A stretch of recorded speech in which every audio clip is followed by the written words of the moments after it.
அன்புக்குரியவர்களே, அஸ்ஸலாமு அலைக்கும். வாழ்க்கையில நிறைய நான் தப்பு பண்ணிட்டேன், பாவம் பண்ணிட்டேன். இப்ப அல்லாஹ்ட்ட தௌபா செய்யணும், என்ன பண்றது அப்படின்னு கேள்வி நம்மள பல பேருக்கு இருக்குது. நான் சொல்லக்கூடிய இந்த 3 விஷயத்தை நீங்கள் செய்யுங்கள், நிச்சயம் அல்லாஹ் உங்களுடைய பாவத்தை மன்னிப்பான், உங்கள் தௌபாவை ஏற்றுக்கொள்வான்.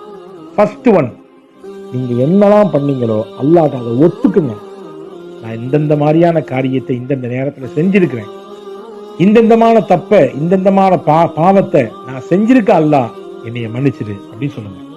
முதல்ல ஒப்புக்கொள்ள வேண்டும். நாம் செய்த தவறை முதலில் அல்லாஹ்விடத்திலே முன்மொழிய வேண்டும். இதை நான் தான் பண்ணேன், வேற யாருக்கு இது சம்பந்தம் கிடையாது, நான் தான் பண்ணேன், ஒத்துக்கொள்ள வேண்டும். முதல் விஷயம்.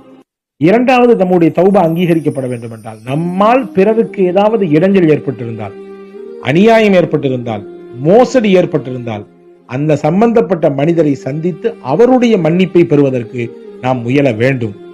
மூன்றாவது, வல்ல ரஹ்மானினுடைய சன்னிதானத்திலே அமர்ந்து, அது வீடோ பள்ளிவாசலோ அல்லது உங்களுடைய நிறுவனங்களோ எங்கே இருந்தாலும் சரிதான், ஒது செய்து விட்டு 2 ரக்காய் தொழுது விட்டு அல்லாஹ்விற்கு முன்னால் அமர்ந்து 2 சொட்டு கண்ணீரை விட்டு வல்ல அல்லாஹ்விடத்திலே கையேந்துங்கள்.